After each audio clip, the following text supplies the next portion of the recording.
In 2026, Bitcoin won't crash because of a bad headline, not because of a tweet, not because another expert misses a live prediction. If something actually breaks the game, it will be an event that doesn't look important when it starts. That's how Black Swans work. They don't warn you. They go unnoticed until it's too late. And this is where almost everyone gets it wrong. People waste energy fearing useless things. A normal correction, a red candle, a price that already went up too much. Meanwhile, the risks that actually matter sit right there, exposed, camouflaged as routine. And let me be very direct with you.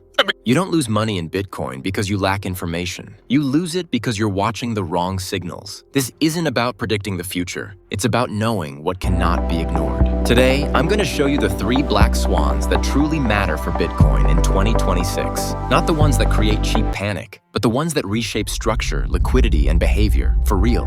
One of them has nothing to do with price. Another looks harmless until it isn't. And the third is the kind of trigger that, once activated, the entire market takes too long to react to. By the end, you'll walk away with a simple but brutally useful filter. What to watch, what to ignore, and where most people will get it painfully wrong. Because in 2026, the biggest risk isn't Bitcoin failing. It's you being distracted. When the most important signal of the year appears, right in front of you. Before we talk about the black swans themselves, we need to align on one thing. A black swan is not just any bad event. It's not a price drop. It's not volatility.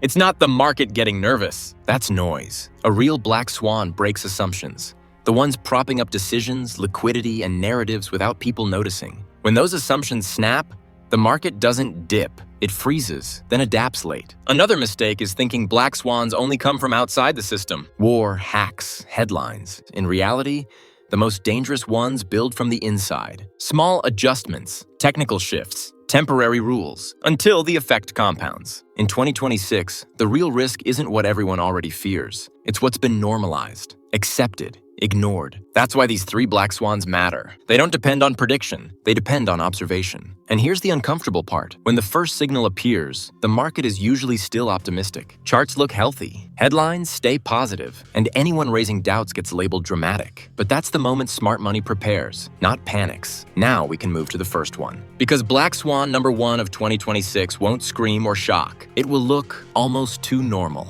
Black Swan number 1. The illusion of institutional neutrality. For years, Bitcoin was outside the system, a parallel asset, an experiment. Now it's being packaged into the system. ETFS, institutional custody, major funds, public companies. At first glance, it looks like adoption. But when the system embraces something, it also influences it.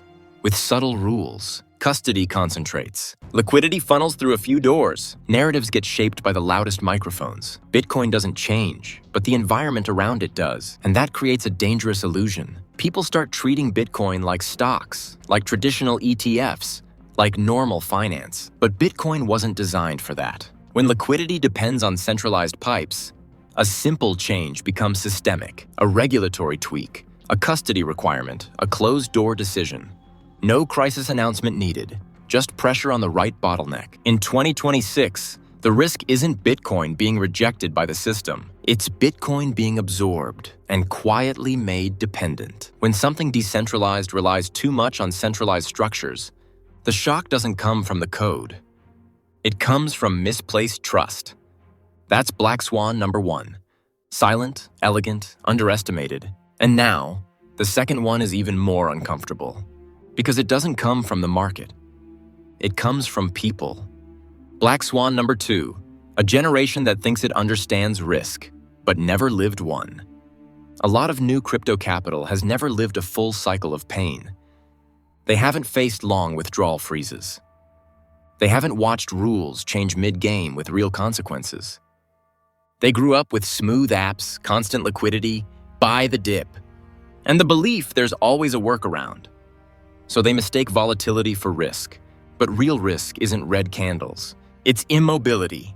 It's the button that doesn't respond. The withdrawal that doesn't clear. The message, we're assessing the situation. The real test happens when access is limited, liquidity dries up, and confidence breaks in a chain reaction. When millions realize sovereignty has weight, the reaction isn't logical, it's emotional.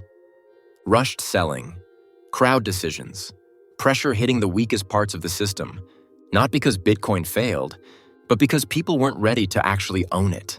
Self-custody isn't a concept. It's responsibility with no support, no reset, no undo.